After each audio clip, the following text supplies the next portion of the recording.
Suite à ma première vidéo où je vous ai présenté ma transformation totalement naturelle après plusieurs années de pratique, je vous avais promis de vous sortir une deuxième partie dans laquelle je vous présenterai ma pratique de façon non naturelle. Et donc vous allez voir aujourd'hui le physique que j'ai développé de façon non naturelle avec l'aide des outils extérieurs. Mes amis, je vous invite à vous abonner à la chaîne. On a un objectif, atteindre les 50 000 abonnés avant 2023.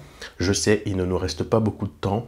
Alors merci à tous ceux qui vont le faire. Merci à tous ceux qui nous soutiennent déjà, que ce soit en vous abonnant, en partageant mes vidéos, en commentant. Merci infiniment, ça nous permet de progresser de façon énorme. Avant de rentrer dans le vif du sujet, je vais me présenter très rapidement pour ceux qui vont tomber sur cette vidéo et qui ne me connaissent pas. Je m'appelle Stéphane, j'ai 25 ans, je pratique la musculation depuis 10 ans maintenant. J'ai commencé très tôt, à l'âge de 15 ans.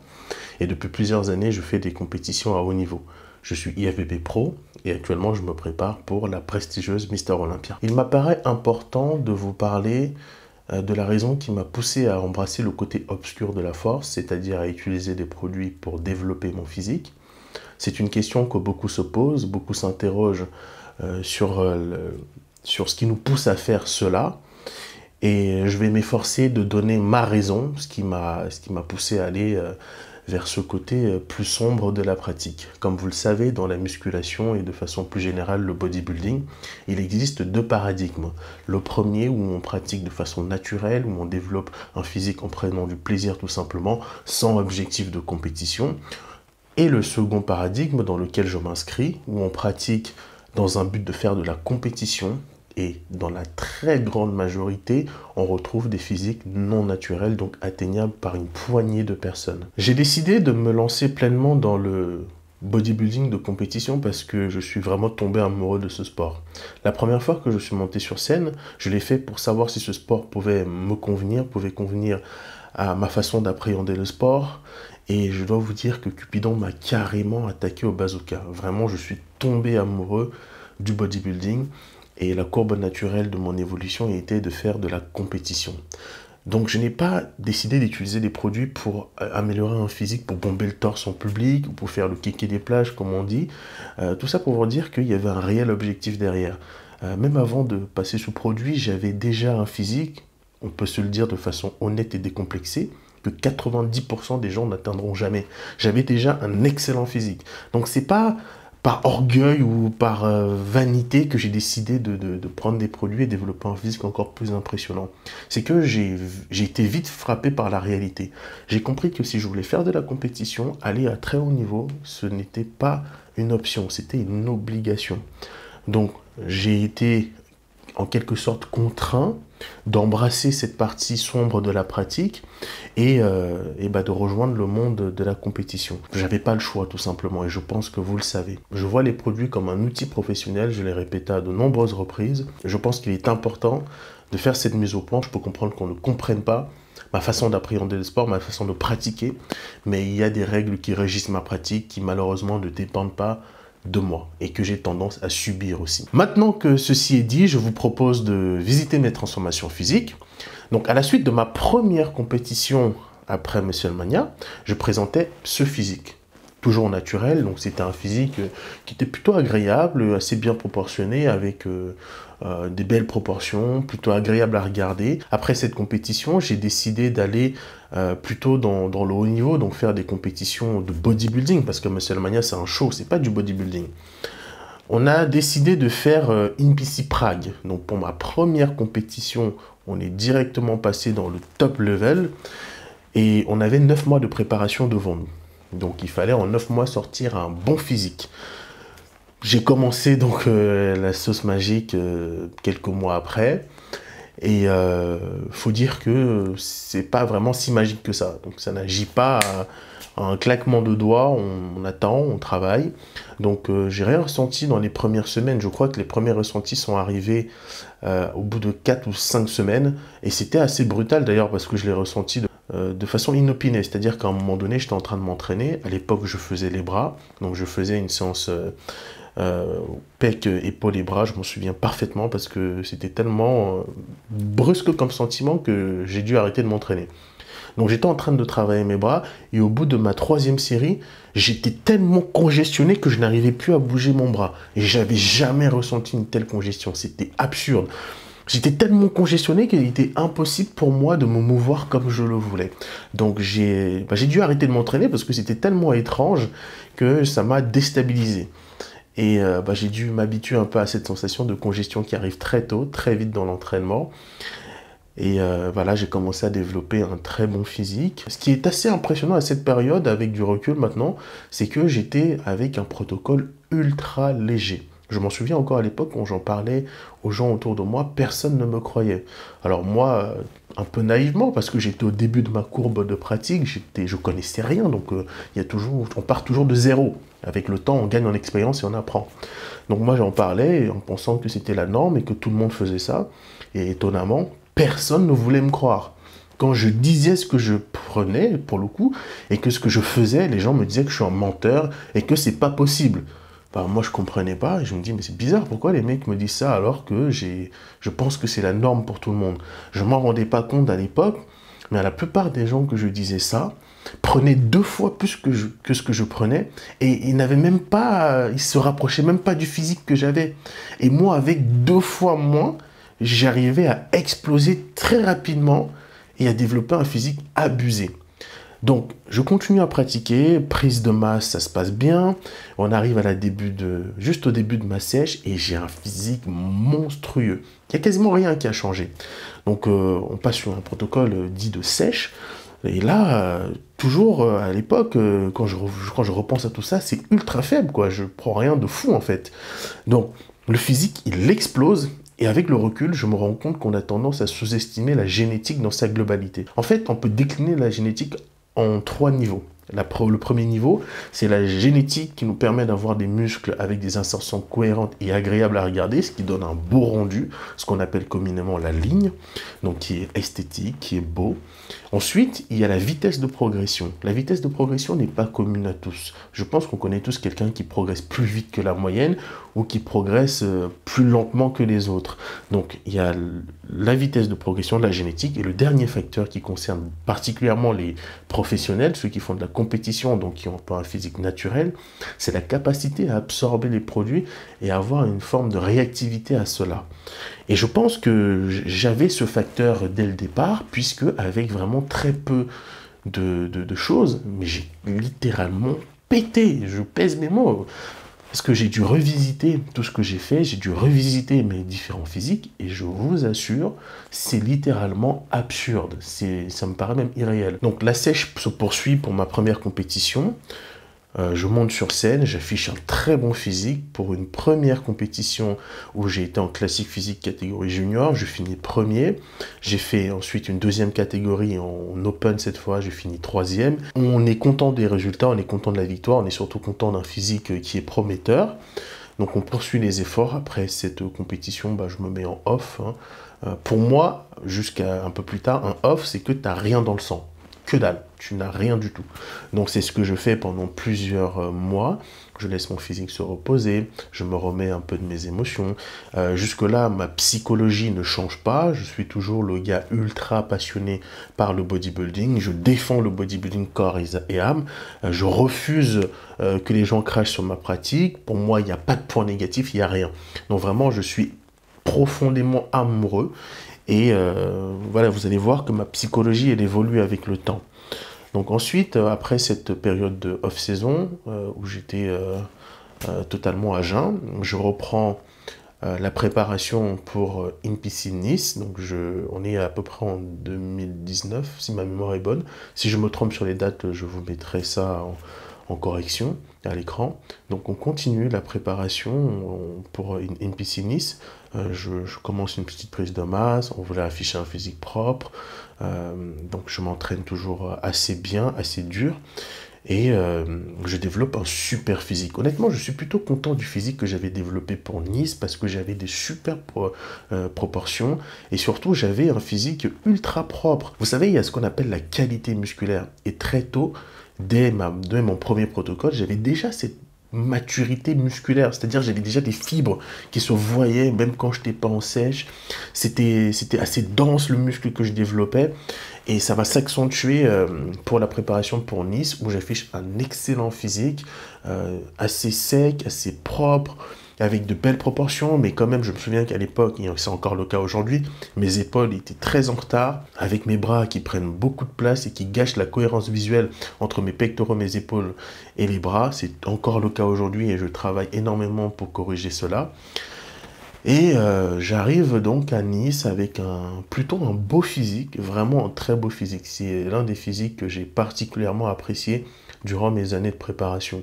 Et là encore, je dois avouer que le protocole était plutôt léger. Et pour tout vous dire, il n'y a quasiment rien qui a changé entre la première préparation et la seconde. Vraiment la même chose. On a introduit un élément pour la sèche, ce qui m'a permis d'accentuer très légèrement ma sèche. Donc, quand je revois ça, je me dis vraiment que c'est un truc de fou. C'est vraiment de la folie parce que réagir à ce point-là, c'est un don, quoi. Je suis né comme ça, j'ai aucun mérite en fait. Voilà, c'est la génétique, j'y peux rien. On poursuit la compétition, la préparation, pardon. La compétition in piscine Nice ne se fait pas. Je reste avec un goût amer parce que j'avais tellement donné pour monter sur scène que je ne voulais pas arrêter tout simplement. Donc on cherche une compétition, on voit une compétition à Londres en 2019 et on ne fait pas de prise de masse, on continue à garder un physique propre et on se dit on va faire cette compétition-là. Et là, encore une fois, mon physique, il explose. Vraiment, c'est un truc de fou. Hein. Et je change vraiment rien au niveau du protocole. Hein. Je change rien. Mon physique, il explose littéralement. Toujours avec les entraînements de plus en plus intenses et je vais vous expliquer pourquoi après.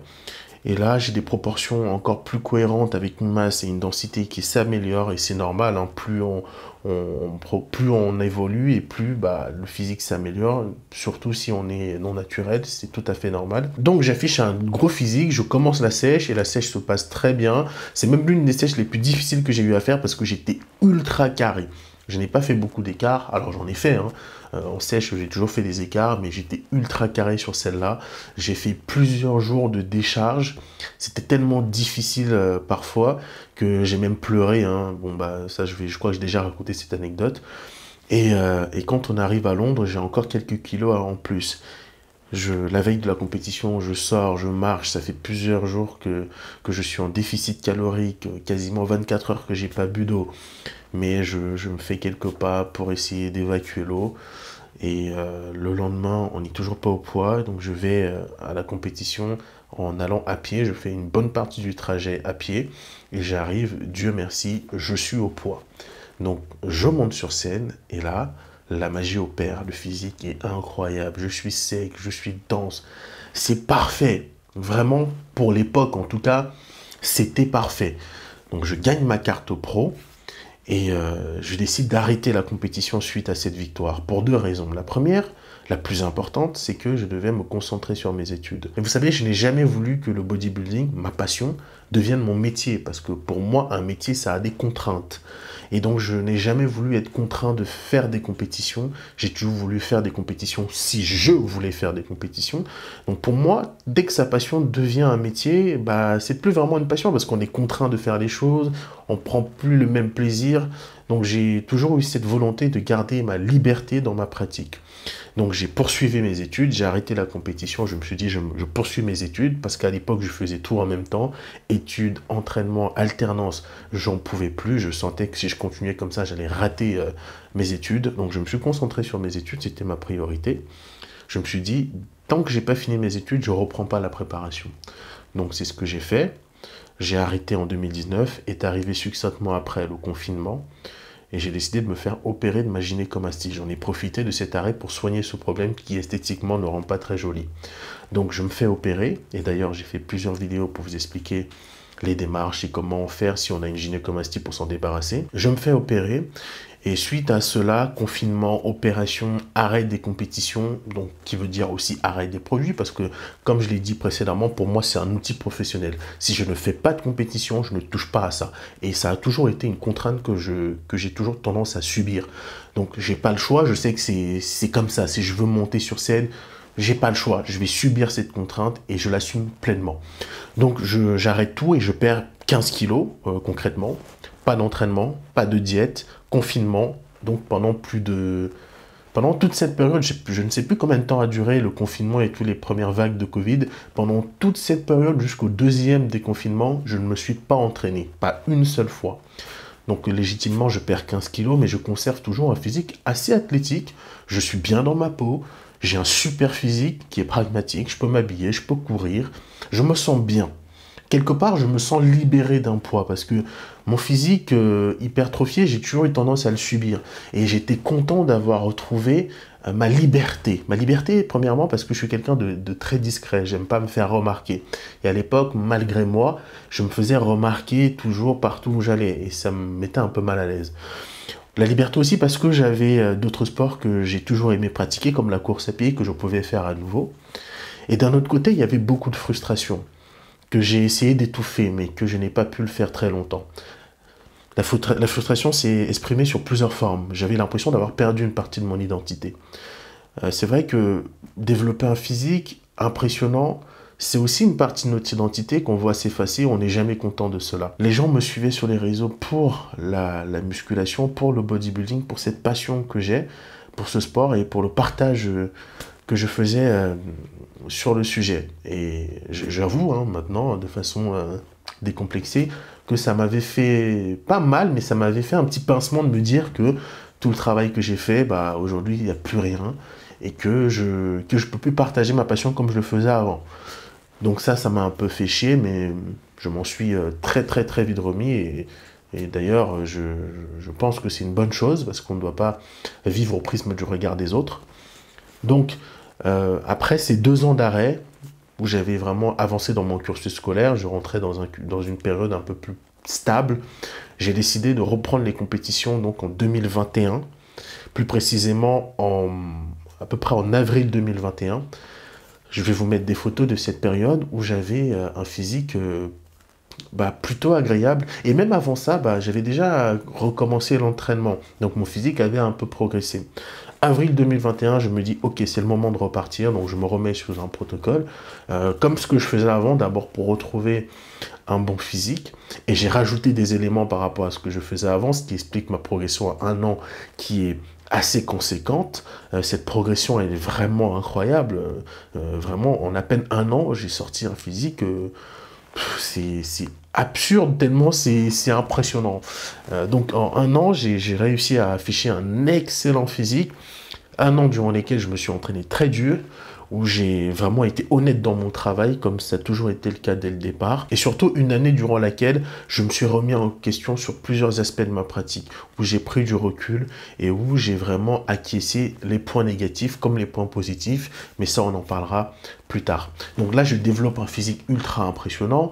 Je continue à m'entraîner toujours plus dur, toujours plus intense. Et je me rapproche de plus en plus de mon objectif, qui est d'aller à Olympia. Donc voilà, je pense que j'ai à peu près tout dit sur la partie physique. Lorsque j'ai commencé les compétitions, j'avais déjà connaissance de ce que je faisais parce que, premièrement, j'étais bien entouré et deuxièmement, je suis quelqu'un de curieux qui aime savoir ce qu'il fait. Donc je me suis beaucoup renseigné sur le bodybuilding, sur les aspects positifs, négatifs, mais c'est toujours difficile de faire taire sa passion, son amour pour quelque chose. Donc au départ, j'ai un peu oublié qu'il y avait des points négatifs et je pratiquais à fond sans trop me poser de questions. Et c'est normal, c'est la courbe de progression qu'on adopte un peu tous quand on découvre quelque chose et donc quand on est très passionné, très amoureux. Donc je progresse et de plus en plus je me remets en question. Vraiment la vraie remise en question est arrivée pendant le confinement où je me suis dit ok, bon, je vais reprendre, mais il faut vraiment que j'accepte que quelque part, je m'abîme un peu. Quelque part, je dois avoir un réel objectif sur lequel je dois me fixer et je dois aussi me mettre une barrière sur laquelle je ne dois pas grimper et passer de l'autre côté. Cette barrière, c'est la limite que je ne dois pas dépasser pour me préserver et continuer à pratiquer de façon saine. Je pense que c'est très important de raisonner ainsi quand on fait un sport extrême. Je ne suis pas en train de dire aux gens de faire ce que je fais. Simplement, ce que je dis, c'est qu'il ne faut pas se limiter à une chapelle d'idées. Il est bon de regarder d'autres feuilles de route et écouter différents sons de cloche pour voir les choses d'un autre prisme. C'est l'effort que j'attends de tous ceux qui essayent de rabaisser le bodybuilding, etc. Sinon, voilà, j'ai vraiment acquiescé qu'il y avait des points négatifs dans mon sport, que j'ai vraiment accepté tout ça. Et maintenant, j'essaye toujours de pratiquer dans de bonnes conditions. Jamais me mettre dans une situation délicate. Donc c'est le conseil que je donne à tous ceux qui veulent pratiquer. Mettez-vous dans de bonnes conditions. C'est tout. On entend beaucoup de mythes par rapport à la musculation, produits, etc. Certains disent que on devient accro aux produits, etc. et que ça modifie notre personnalité. Vous savez, j'ai fait des recherches très récemment et ça m'a poussé très loin. J'ai notamment été en contact avec des chercheurs en neuropsychologie qui ont travaillé sur le sujet. Donc prochainement, je vous sortirai quasiment un documentaire basé sur des faits factuels, scientifiques et avec des intervenants de qualité où on va répondre à cette question. Pas pour gonfler le torse et se dire ah oui, les produits ceci et cela en essayant de rabaisser quelqu'un. Non, c'est vraiment un pur travail intellectuel, une curiosité intellectuelle qui, je pense, pourra tous nous intéresser pour essayer de relever un peu le niveau et parler de choses concrètes, intéressantes. Et c'est une vidéo qui va me demander beaucoup de temps, beaucoup de travail. Si vous voulez la voir, abonnez-vous à la chaîne, activez les notifications et je vous tiendrai au courant quand elle sortira. Je pense avoir tout dit dans cette vidéo. L'objectif, ce n'est pas d'inciter les gens à participer à des compétitions ou à prendre des produits. Tout ça dépend de vous. Moi, tout simplement, je vous fais un retour d'expérience et je n'incite personne à faire quoi que ce soit. Je pense que vous le savez et je voulais que ce soit clair malgré tout. Merci à vous et je vous dis à très bientôt.